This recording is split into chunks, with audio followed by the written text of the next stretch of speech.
What's the matter?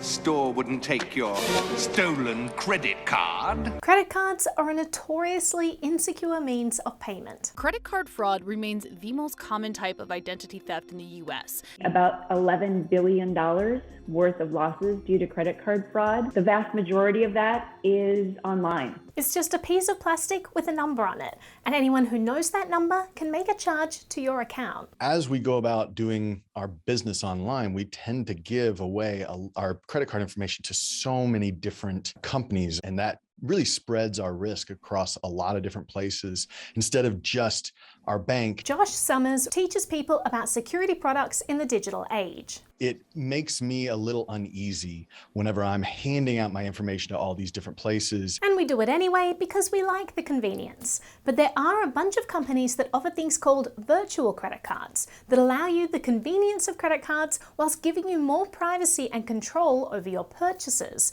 They work kind of like a VPN, shielding your payment information from merchants. I'm not giving out my actual banking information. I'm not giving out my actual credit card or debit card number. I'm masking it with one that gives me a little more control. Increased privacy is a big reason why someone might want to use a virtual credit card. Maybe you don't want your payment information to be a way that marketers can target you, or perhaps you just don't want to reveal your home address to people that you don't know. Not only are we masking that credit card number, we also have the ability to mask our address, our zip code, and our name if we wanted to. You can use any name, any address, any zip code, and they will auto-approve that charge. I decided to give this a go and used privacy.com to purchase an online dance class with a fake name and a fake address. It was a virtual product, so there's no reason I should have to give them my home address. And second, it said in their terms and conditions that they were allowed to sell my data to third parties.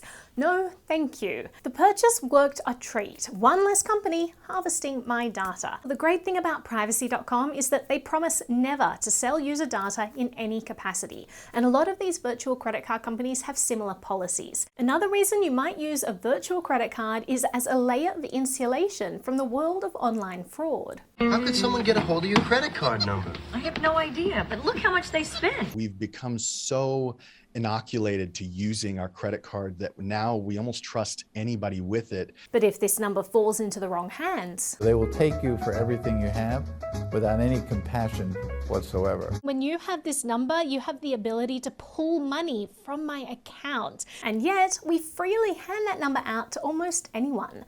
Virtual credit cards allow you to put in place all kinds of parameters that stop those people pulling money from your account without your permission. I can say that this is a one-time use card. I can pause or cancel those cards at any time. Once I use that card once with a merchant, it gets locked to that merchant. For example, you might create a virtual card to pay your Netflix subscription. That card is locked to my Netflix account and it cannot be used anywhere else. Not only that, but my liability is limited to $9 per month because that's what I've set it at.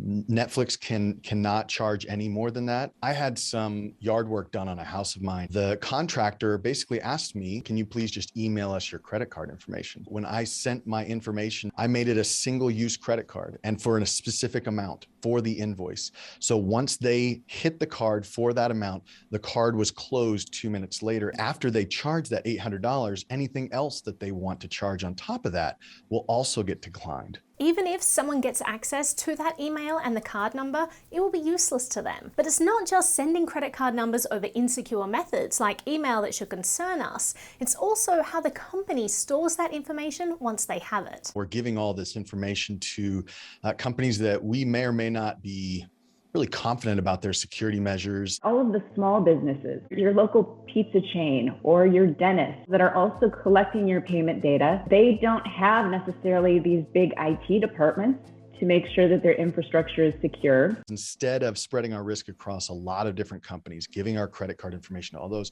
we're kind of trusting one company. Privacy.com, for example, takes great pains to store your data safely using things like password hashes, split key encryption for sensitive information, and isolating data.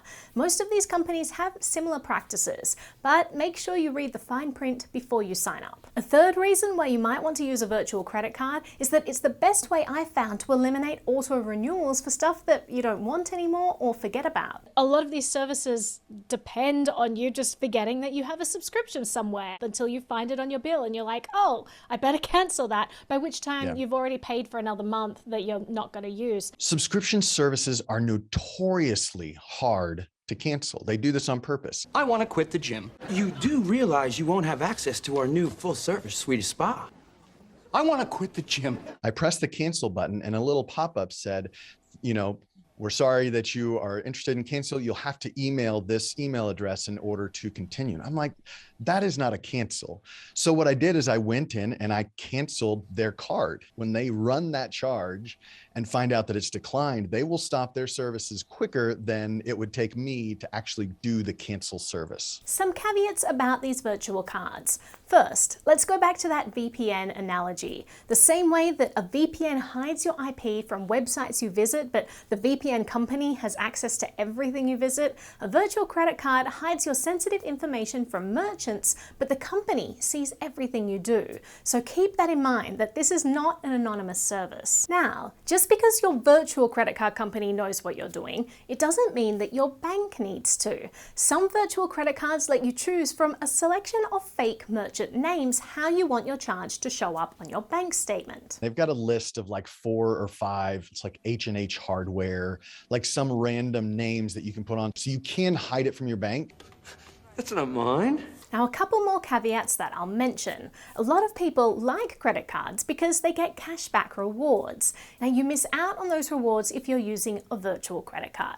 But some would argue that it's a small price to pay to save you from the inevitable headache of credit card fraud. The other caveat is that I personally think crypto provides better protection and privacy, and you get the added bonus of saving money on every purchase if you're using services like Dash Direct, Bitrefill, or Purse.io.